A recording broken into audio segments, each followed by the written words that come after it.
We've just had our first mythical event for Pokémon Legends Z-A, and it was the one that gave us Diancie, the Mega Stone for Diancie, and it ended up with us actually catching the mythical Pokémon. But it wasn't just that, it also gave us a whole bunch of references to past games and even other regions. I'm telling you, it really feels like the whole event was designed just to give us information. So hey, I'm notsoAceTrainer, and here is every reference explained. Let's get into it.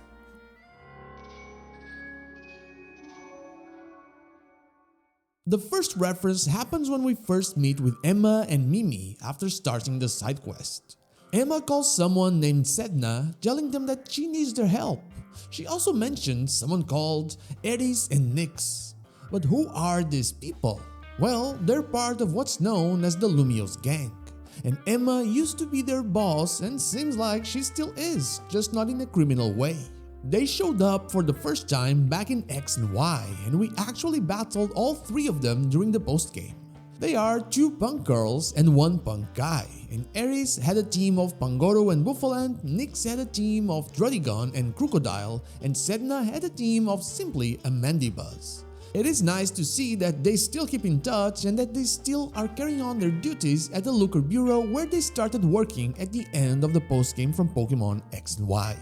Next, when we ask Emma about back in the day, she tells us the story of how the Bureau used to be ran by Looker and how he was acting as an ordinary private detective, but he was actually an international police officer.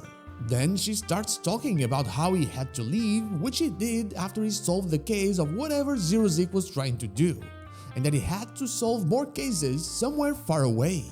While she doesn't know it or doesn't seem to know it, we do know that Looker went on to Alola to deal with another case, the case of Team Rocket sightings, which would then turn out to be the UB Task Force.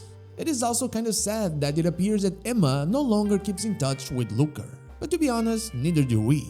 When we are in the middle of the food stands next to Quasartico and Mimi starts doing Esper things, we start listening to Emma's thoughts. A text box then shows up saying, "Is this Mimi's mystical power?" Somehow you can hear Emma's thoughts in your head. During the postgame of Pokemon X and Y, there's a woman that comes into the office into the bureau but speaks in a foreign language, Japanese in the English version, and so no one can understand her.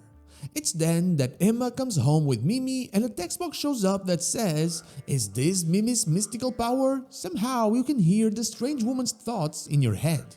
Pretty cool reference. Then Diancie showing up with a Carbink is a reference to how Diancie itself is a sudden transformation of Carbink according to its Pokédex entries. Next, after we caught the Diancie, Emma says that its glimmer reminds her of the Anistar Sundial, which is a sundial in Anistar City, where there is a giant pink crystal much like Diancie's. It is connected to Megastones, as Emma says, because it is there where Professor Sycamore reveals that we can upgrade our Mega Ring in X and Y by touching the sundial. This allows us to find underground Megastones, but only between 8 PM and 9 PM, which is when the sundial is actively spinning. The event starts with sparkles falling from the sky, which stop after around 10 minutes, and then it keeps on spinning until 9 PM comes, causing the rings to stop one by one. After this, Emma tells us about Professor Sycamore and his research into Mega Evolution. She mentions that he believed that Megastones formed 3,000 years ago through stones irradiated by the light of the ultimate weapon, which had used the legendary Pokémon. This is very interesting, as to this day we didn't have confirmation that AZ used the legendary Pokémon to fire it. In this case, it might mean that AZ fired it with both Yveltal and Xernea's power at the same time, as the weapon not only took life, it also gave it. She also confirms that the firing of the weapon 5 years ago is what likely caused the new Mega Evolution surge.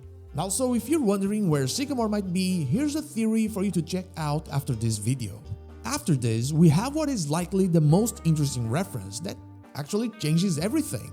Emma mentions AZ's journey to Hoenn in search of his Floette, where we know he gave the people of Sootopolis a tree that they planted near the Cave of Origin. This tree is also where a rare eternal flower bloomed. There, apparently, AZ saw something that may have been the beginning of all Mega Evolution. While one could think that she's mentioning the Draconid lore on Mega Rayquaza and that was the first Mega Evolution, what AZ was likely alluding to was Primal Reversion, which can be used at this point only by Groudon and Kyogre.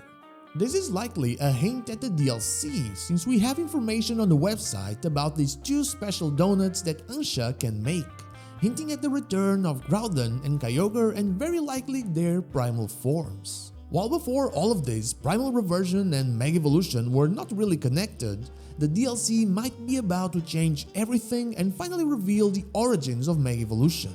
After this, I went to the Lumiose Museum with the Diancie in my party in order to interact with the Diancie painting to see if something happened, but there was nothing there, so I think those are really all the references. And so, what was your favorite reference in the event? Let me know down below. Now, I believe that is all I have for you today. Thank you so much for watching, and I'll see you all on the next one.